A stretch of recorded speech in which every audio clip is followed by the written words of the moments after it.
Okie dokie. In a few seconds, we will be live. And we are live. Hello, everybody. I'm Kevin from BFB. I'm here with Adrian, also one of your hosts from BFB. We got a great stream for you today, our weekend stream. Check out the topics right here. We're going to talk about... Oh, one sec. For those watching after the stream, we're going to leave timestamps for you so you can jump around to whichever section you'd like to hear us chat about. And like always, our live streams are a little bit more casual. It's for us to just chat with you guys, discuss various topics, and break down some interesting news from the week too. So we got Bitcoin SV, 51% attacked. Are they dead? Are they over? Right. Also, Ripple gets to depose an SEC official. So that's quite interesting move in that drama, in that saga per se. Tomorrow, July 18th, today's the 17th, right? Yes. There's going to be a huge GBTC unlock. We're going to talk all about that and some varying theories as to what's going to happen to price. Also, Square, Jack Dorsey, one of his companies, is super bullish on Bitcoin, and they want to build DeFi stuff on top. Also, we're going to talk about BlockFi's credit card, too, that I got right here. I just got, and I'm going to tell you a little bit about my experience so far and any live chat questions. So welcome. And just FYI, we did turn on subscriber only mode for chats. So if you want to chat, just hit that subscribe real quick. You can chat. And if you want to unsubscribe later, feel free to as well. But we just wanted to play around with this. All right. Anyways, as always, we start off with a brief look at the market when people trickle in. Ooh, that's a lot of red. Not that much, though. It's pretty sideways. Like, it's just 0.69%, 0.9%. It's pretty sideways. It's been sideways for, seems like months now. Seems like 2 months. It's been really sideways. And people are saying that as this volatility drives up, it's going to have like a shocking move coming sooner rather than later. So one catalyst is perhaps this GBTC unlock. A lot of debate going on. Is it going to cause a sharp move up or down? Are we going to go to like the lower to mid 20Ks for Bitcoin? Or are we on our way back up past 40K? One way or another, we're going to have to see a sharp move eventually because Bitcoin rarely stays this sideways for this long. And the longer... I remember in 2018 when we were forming that huge descending triangle, it was like at some point the price was moving in such a small range that people were calling it a stable coin already, right? Yeah, exactly. Bitcoin has become stable coin. That was really funny. Yeah, look, for the past 2 months, we've been pretty sideways. It's... Yeah. At one time, it's going to explode one direction or the other. That's... I'm ready, though. I'm ready. I have some dry powder that if Bitcoin goes to mid 20Ks, I think I'm going to smash it all in. I mean, I've been DCAing, obviously, but I would love for some... And I say mid 20Ks because I'm afraid that if it drops to the lower 20K levels, that people are going to front run it, and I won't be able to hit my limit order. So I'm going to not be too greedy and perhaps like 24K, 25K, maybe 25K. I will smash a lot in that I sold a little bit higher. It's probably a wise assumption. Yeah, exactly. Okay, so folks, Bitcoin SV got attacked recently, and does this spell the end for Bitcoin forks? Is it RIP, Bitcoin SV, Bitcoin Cash? They had all those forks like Bitcoin ABC. Like, oh my goodness. And I feel bad because Roger Ver used to be like such a trusted and like big voice in the Bitcoin space, but he made such a wrong bet by putting all his chips with Bitcoin Cash. And now that ship has kind of sunk per se. And we also haven't actually heard about Roger for a long time. Yeah, we have not. Been prominently, in the past, he was prominently in the news about Bitcoin Cash all the time, and it's now I'm even wondering, is he still alive? It's like so long that I didn't hear from him again. Wow, But even so, Greg Wright it's the same. I haven't heard about him for a long time either. Yeah, and that's good. I don't really want to hear about them. But check out this Bitcoin SV chart. Look at this massive drop. Wow.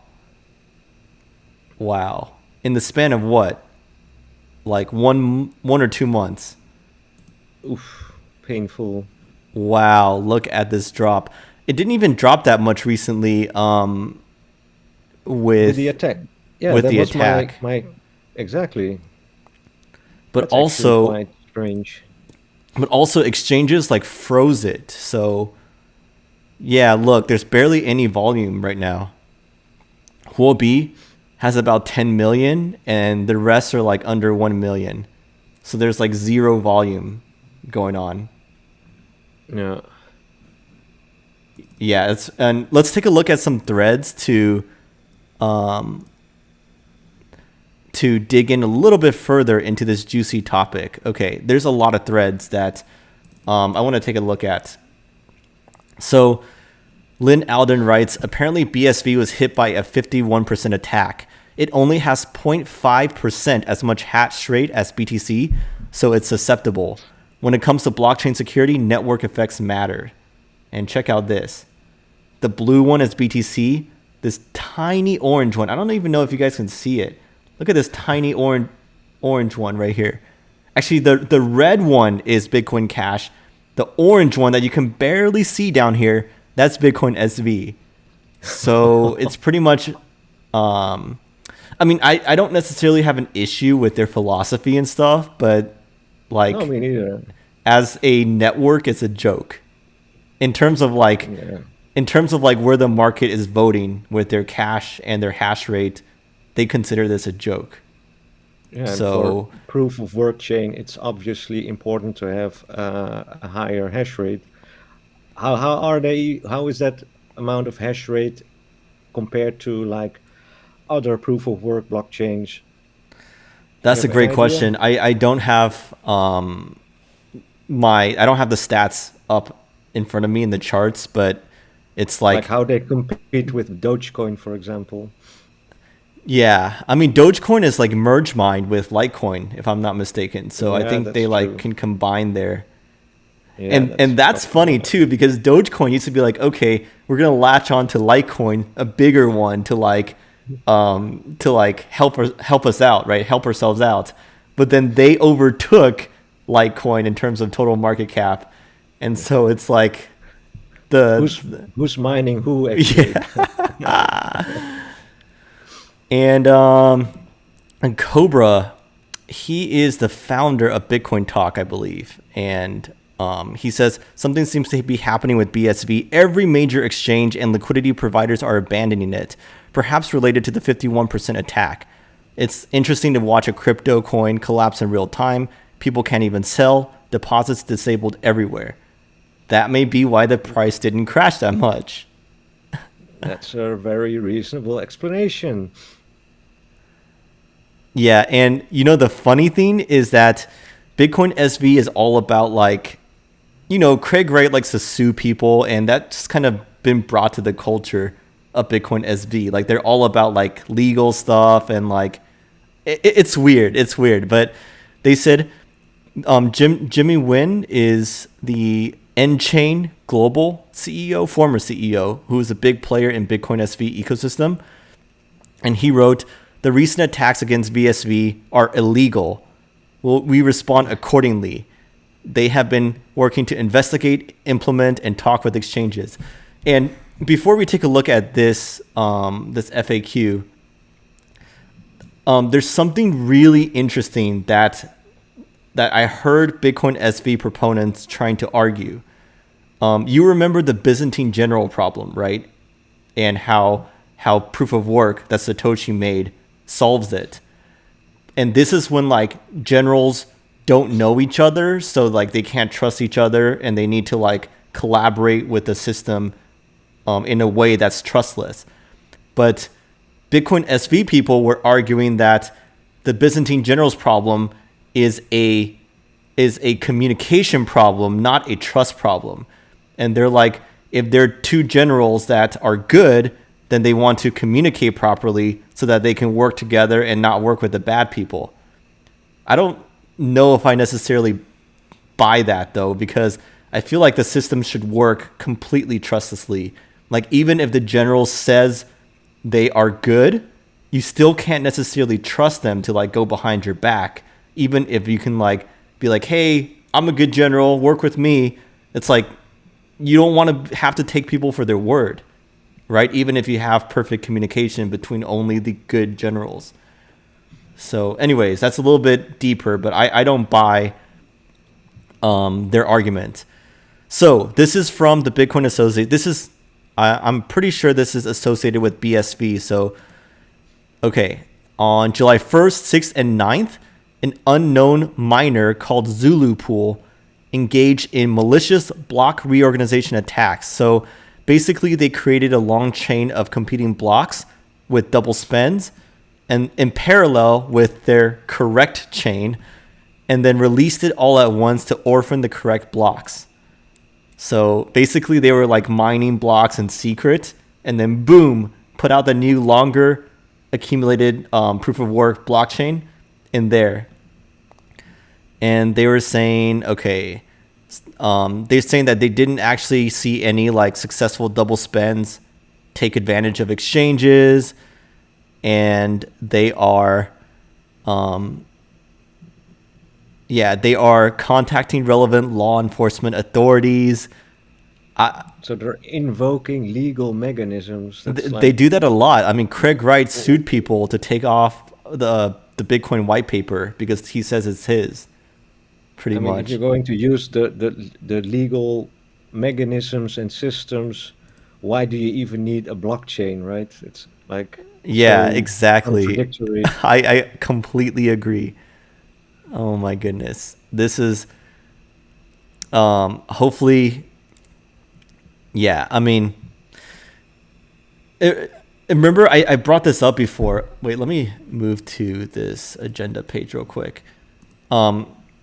And let me show some of these live chats. So I know I brought this up before. I don't know if you remember, but a few years ago, Bitcoin forks were all the rage. Like we had Bitcoin Gold in the top 10, Bitcoin SV, Bitcoin Cash, all in the top 10. And Bitcoin Diamond, and I don't think Bitcoin Diamond ever reached the top 10, but it did get a lot more like attention, like you said. Yeah, we had like a number of 10 that were 10 different types of Bitcoin floating around. Exactly, at some point. And people were predicting that in a year or two it would be all Bitcoin forks in the top 10, which at that time it sounded like a logical argument. I'll give them that, but turns out to be completely wrong. The market has spoken, and I'm happy that's not the case. I mean, I think it would kind of be boring and kind of a joke if it was just all Bitcoin forks. It's like just fork your Bitcoin and then that's At it. least the maximalists would be right in that 100% would again be Bitcoin, right? Just a lot of Bitcoins. So. Yeah, that's true. Okay, so real quick, let's take a look at the live chat. And before we move on to the next topic, which is Ripple deposing the SEC, the next step in their saga, in their drama, in their lawsuit, right? Okay, Daniel said that someone told him Bitcoin SV will over. Yeah, there's a lot of people who believe that. So Craig Wright, who claims to be Satoshi. I never sold my Bitcoin SV that I got from the fork, right? You still have it? You still have it? Yeah, I still have it. It's somewhere locked on an exchange because I got replayed attacked when I wanted to sell my Bitcoin Cash. So also my Bitcoin SV was then sent to the exchange, but I never bothered yet to get it out of the exchange because they are not listing Bitcoin SV anymore. So yeah, it's kind of stuck there. I see. Okay, so wouldn't waste his time. I'm just looking at the live chat. Good riddance, BSV. Okay, folks, let's go to the Ripple news. Okay, let's see. One sec. Gonna open up this. So there's a big ruling. Ripple can ask Hinman about how he came up with the, quote, sufficiently decentralized test for ETH. Also puts Hinman in an awkward spot over the $1.6 million he was getting from his old law firm while at SEC, a firm with ties to Ethereum. And then this another one says, Ripple wins a small but potentially significant victory against the SEC. A former director may be called to testify about why XRP is a security, but ETH is not. That sounds like a pretty juicy happening, per se. So let me open this real quick. Okay. So yeah, this was the guy at the SEC, the official who said that ETH was sufficiently decentralized and therefore not a security. I mean, we remember that pretty much. That's been how we've operated as the crypto space in our understanding of what the SEC thinks about crypto is that Bitcoin and ETH are not securities because they're sufficiently decentralized. But Ripple now is trying to make the case that XRP is the same. Okay, so this is a procedural victory. District Court denied the SEC's motion to quash the deposition of a former SEC official. And this was his statement in 2018. I mean, here's the thing, though. Last I checked, XRP is still not really used for anything except to like bribe other companies to use their products that they wouldn't otherwise want to use. That's per my research. I hope you guys don't hate me if people watching are XRP from the XRP army folks. Yeah. Okay, so this is. So Ripple also won a discovery that required them to get the internal docs about its discussion about Bitcoin and Ethereum. I wish we could see those. That would be amazing to see because that would give us more clarity, and the SEC can't use this like shroud of mystery to like selectively decide who to go after and which projects to go after and why. Right. So this is quite interesting. I mean, I'm not necessarily a fan of Ripple, but I think I'm somewhat cheering for them in this lawsuit, this legal battle, so that we can just get some more, hold the SEC's feet to the fire and be like, hey, just give us more freaking clarity here. Yeah, because now it seems all so arbitrarily, right? Yeah, exactly. Oh, and here's the Judge Netburn calls Hinman's speech the central question of this hearing. She called the SEC's bluff and says, if it was just his personal opinion, why can't he sit for a deposition and answer questions about it? Oh, so the SEC is saying that it's his personal opinion and not their official. But those internal docs might. Well, that might be personal opinion too. It's like memos and emails and stuff like that. So they're just really like taking as much power as possible for themselves. Like bureaucrats tend to do.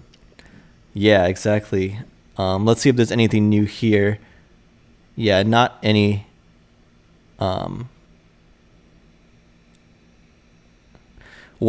In late June, the SEC is also going to battle against the XRP army. Ooh. Of issuing false statements against its leadership. This is SEC's leadership, I believe. Okay, let me take a look. Of issuing false statements against. You gotta love the SEC or the XRP army's enthusiasm and passion. This is hilarious. They're like attacking the.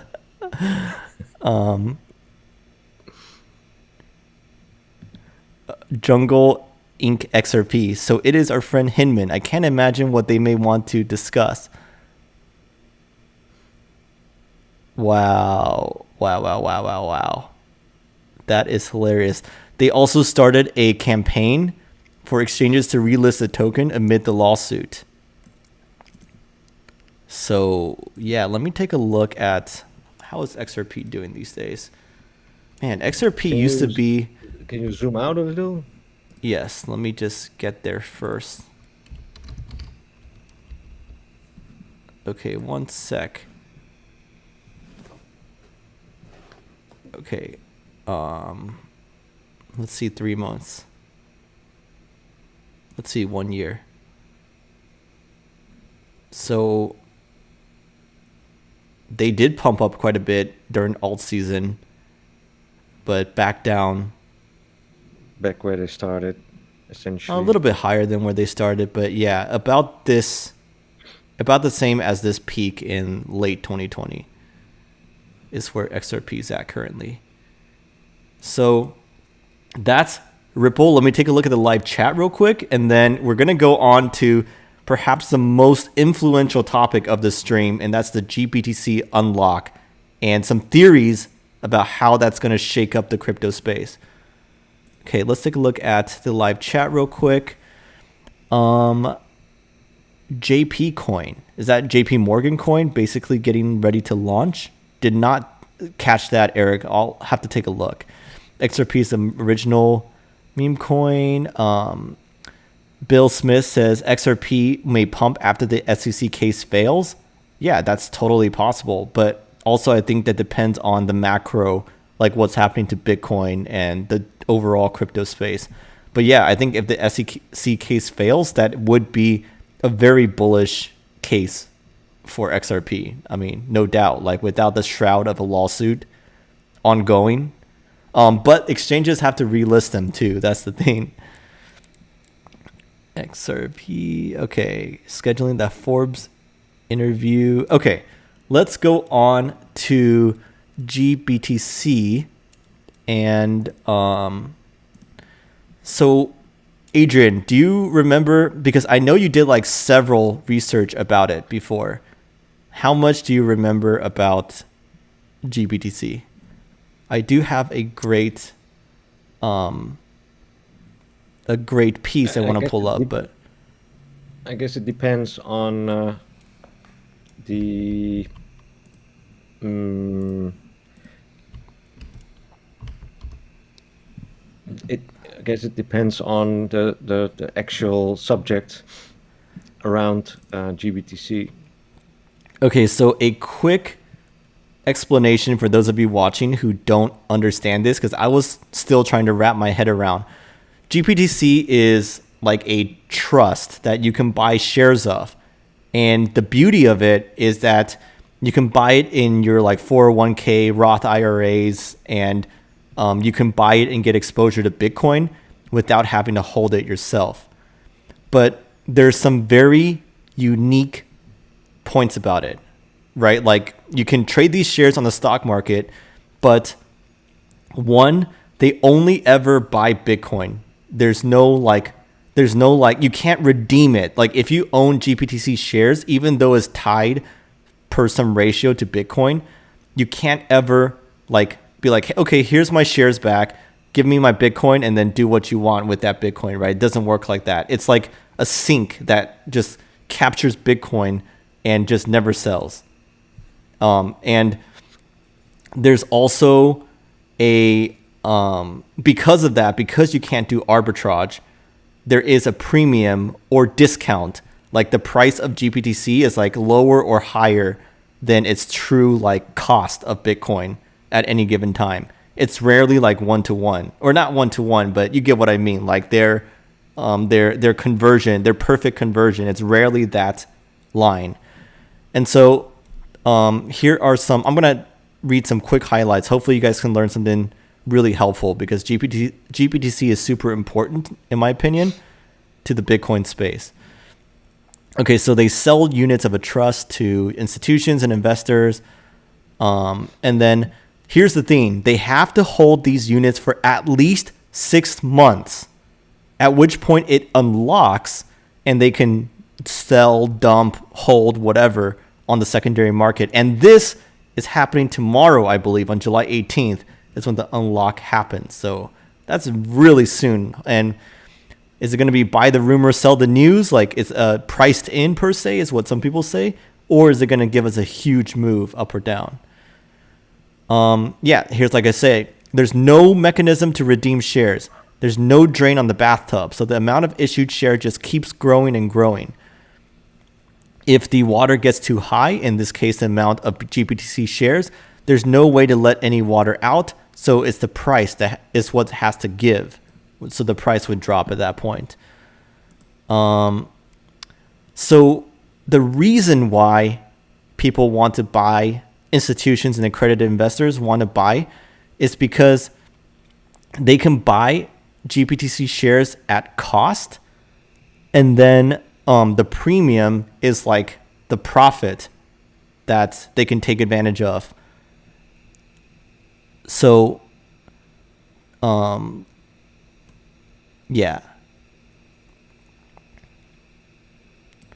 investor makes Bitcoin appreciation plus the premium for holding 6 months.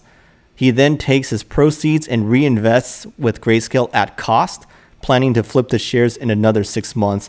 Rinse, repeat. So the premium is the incentive, which incentivizes the investors to supply the secondary market with more and more shares of GBTC. The retail investor doesn't care so much as long as the premium remains constant. However, once retail demand slows, a reduction in the premium is the only thing that sends feedback that the scheme must be paused. And so basically they just don't open it up for new investors and wait until demand catches up to supply. So like I said earlier, a discount like this would be closed by arbitrage usually, but there's no mechanism for redemption, and the investment window for Grayscale opens and closes. That's pretty much it. I actually wish that they would convert it to an ETF and like allow arbitrage. I think that would be, they did say that they kind of wanted to do that. Yeah, but that wholly depends if SEC is ever going to allow for an ETF, right? I mean, I think they will. I mean, I think it's eventually, but for the time being, that's not really an option. So Willy Woo came up with an interesting theory, and it's a theory, right? Because there's no way to know for sure until after it happens. But like JP Morgan said that they are bearish on the GBTC unlock, but Willy Woo is bullish, and he says there's two mechanisms that will happen around the after the unlock. One bullish, one bearish. The key is how they interact. He says, in his opinion, it will be immediately bullish. Because so right now there isn't a premium on GBTC, but actually a discount, if I'm not mistaken. Exactly. Grayscale is a unique product. It is designed as a black hole that sucks in BTC. No BTC ever leaves. So first of all, as holders, thanks Grayscale for serving as a sink for like hundreds of thousands of Bitcoin, which is like millions and millions worth. No BTC ever leaves the trust. Okay. How does GBTC Apart increase from the 2% management fee? Yeah, exactly. How do they increase its holding? They allow accredited investors to add BTC into the trust holdings in return for receiving shares in the trust. This is the so-called carry trade. It's historically been a lucrative trade. At times, the premium has traded at over 100% to the underlying BTC in the trust. See, this is a picture of the premium, right? These are huge premiums. But now, like Adrian said, it's at a discount right here. This is pretty unique, actually. Yeah, this is at a discount right now. This line is 0%, and look, it's at a discount. So that is the premium chart. Okay. The only catch is that you hold your shares for 6 months before you can sell. The upcoming unlock is what we are referring to, these shares unlocking and being available to be sold for cash. There are two impacts on the market. And basically it talks about playing the carry trade with derivatives and unlocking, which is sell GPT shares for USD and unhedged shorts. I believe this is if they're playing like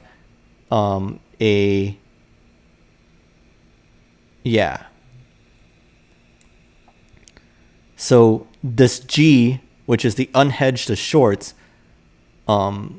is bullish, because I believe the idea is that they are wanting to like guarantee profits per se, or like assuming that premium is positive, they would guarantee profits by like opening various positions that would protect them in terms of price volatility, and just like eat that juicy premium as profit.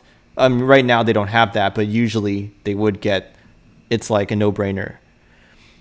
And okay, and Willie writes, spot markets, when GBTC shares are unlocked and sold, the premium drops. Investors now have more incentive to buy GBTC shares rather than BTC, and it diverts some buying pressure on spot markets. This is bearish. So that's the two, right? The one is the derivatives impact, and the second is the spot markets impact. That's the two he's talking about. And he's saying the derivatives one is sudden and directly impactful, while number two, the spot markets one, acts very slowly. Thus, he concludes it's bullish. The overall impact over the long term is neutral, as it's all arbitrage, which balances out over time.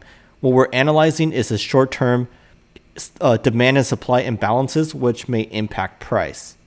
So he's expecting a move up because of this. So what I love about these analysis is that it's time sensitive, right? So we'll know really soon what's going to happen. Yeah.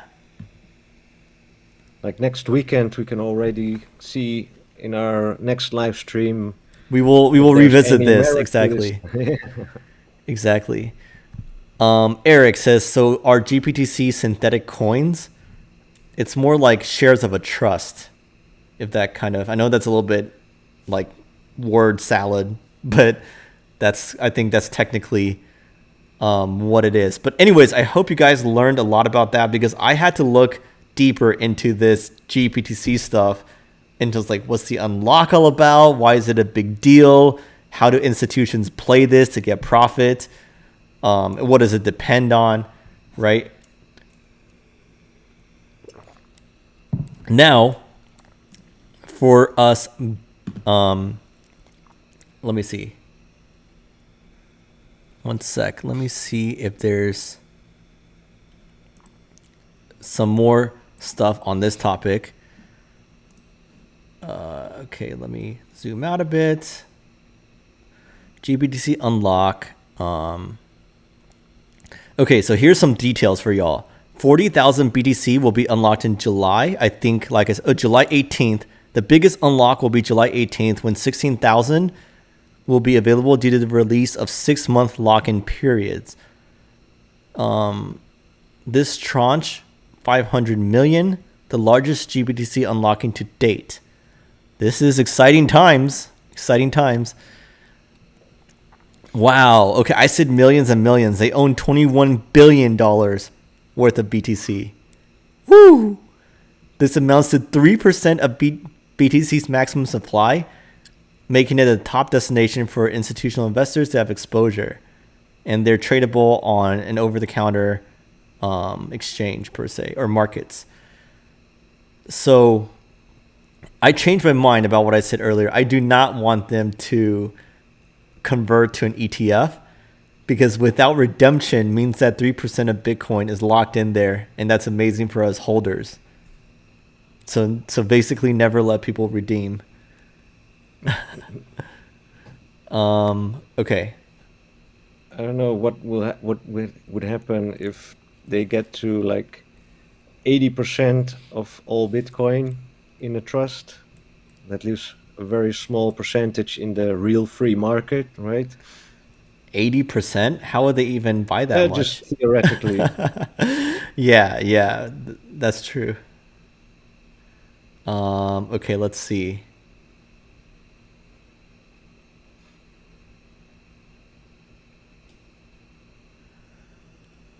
Okay. See, this is what it means, right? This is from Shane I, who is at Bybit. And this is what they mean. These trades were likely accompanied by a corresponding BTC short leg if anything, the unwinding of these BTC shorts would translate into buying pressure. So that's like the kind of arbitrage per se that they use to get profit from the premium, right? They like buy shares in short on the open market. That's how they and so the theory is that these shorts are going to unwind and stop and just allow more buying pressure to take place. It's all interesting theories. It is. It is. Okay, so one thing that we want to talk about is we already know how Jack Dorsey loves Bitcoin. And let's go straight to the horse's mouth first. Square is creating a new business focused on building an open developer platform with the sole goal of making it easy to create non-custodial, permissionless, and decentralized financial services. Our primary focus is Bitcoin. Its name is TBD. Some people made a funny joke about that. They said TBD is not a good name. Too bad, dude. Is what. Okay. So remember, they're going to create their own hardware wallet. I think I'd use it, actually. I'd try it out at least. They're going to do this completely in the open. How is this different from Square Crypto? Square Crypto doesn't give Square doesn't give direction to Square Crypto, only funding. They chose to work on Lightning Network development, and they're doing a great job. TBD will be focused on creating a platform business and will open source our work along the way. So that is exciting. He wants to build decentralized finance services on top of Bitcoin. This might be Bitcoin's break to get like even more utility besides just being like a hard asset settlement layer and plus a second layer network on top, Lightning Network. And have some competition with Ethereum. Yes, this will be really on that area. This will be really interesting to see what services. Okay, they want to make easy to use DeFi services on Bitcoin to ramp up adoption and provide greater competition to Ethereum-based DeFi. Bitcoin network doesn't currently have smart contracts. It's difficult to compete. What do you guys think who are watching right now? Do you think they're going to make Bitcoin's future? Can you see a future where Bitcoin has rich DeFi on top, if as much as Ethereum even? That is pretty fascinating. Hard to predict if we don't know exactly how this platform is going to look like. So are they going to, which I didn't really get, are they going to build like a side chain, or what are they going to do to implement this?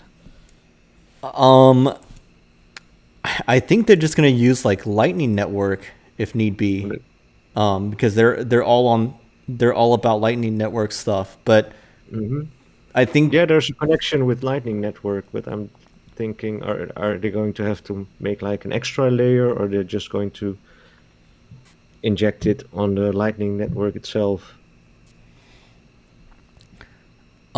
Great question. It looks like they just want to create a platform for coders, developers, to make it easy for them to build DeFi on Bitcoin. So, like, they're probably just going to make like some primitives per se, to make, I don't know, dexes or assets.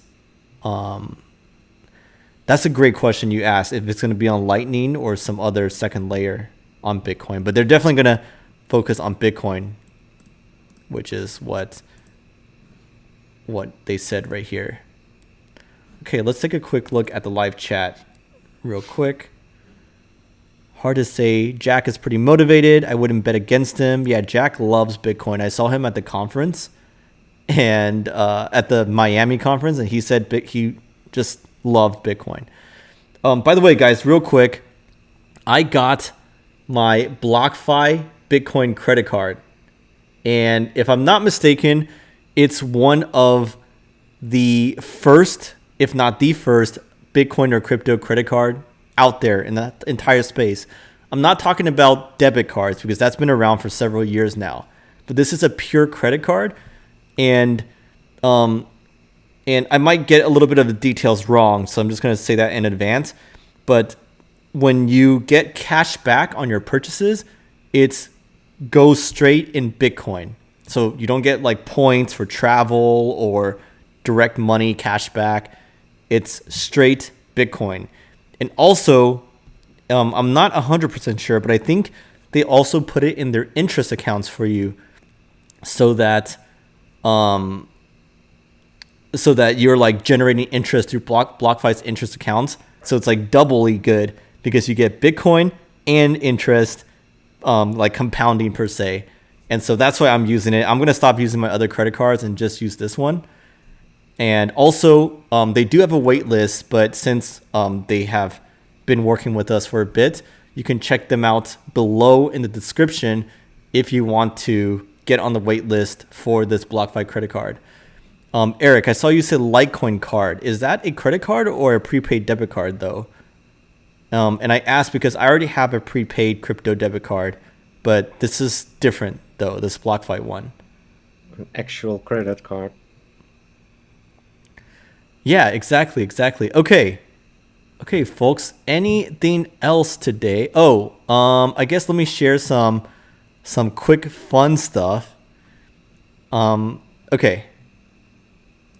Hope this doesn't offend anyone, but it started with this. Charles Hoskinson, founder of Cardano, he said, "You people really make me laugh because there's a prediction market on Polymarket of will Cardano support smart contracts on mainnet by October 1st, 2021. And it has about almost 300,000 in volume. It ends October 1st. Right now, the no's are winning. The no's are 60-40 no yes. And that's all the debate and joke, right? Because Cardano is like somewhat known for its long delays and whatnot and like broken promises in terms of delivery schedule. And so this is people betting on it.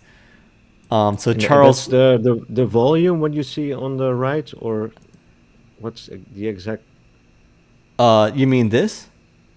Yeah. This is the change in probability over time. Okay. And how much money is actually committed to this? Trade volume 270,000, liquidity 50,000. Interesting. I did buy something on this before, and I actually made money because my prediction Because was you got the prediction right. yeah, exactly. It was fun, but it's a little bit hard to utilize. So Charles says you people make me laugh, and Polymarket social media said, you know what's really funny, Charles? Cardano's still not having smart contracts. We'll bet you $50,000 on Polymarket that you won't have live smart contracts for Cardano by October 1st. Time to put your money where your mouth is, Charles. Winnings goes to charity of choice. First of all, can I say this is a brilliant marketing thing? Like, this is like hilarious in my eyes. And then someone said, "What a professional look for your business." And then they responded, "Your bags are showing." And I could not help but to chuckle when I saw that. So that was something else I retweeted. And it's all after your Cardano video, right? Yeah, it's after my Cardano video. And just a funny meme for y'all. This is hilarious, right? This it's hard to see because it's like underneath. Okay, never mind. I'm just gonna turn this off. All right, folks. The comments on this are hilarious. Yep. Okie doke. Anything else on your mind? Not On my too. mind, Yeah, exactly. I think we can wrap up a little bit early, and like I said, we will leave timestamps afterwards. And if you're interested in that BlockFi credit card and want to get on the wait list, then please use my affiliate link. That would help us out on this channel. Anyways, hope you guys enjoyed this one. Hope you learned something, some actionable things, and we'll catch you next weekend. It's great to see y'all. see you next week.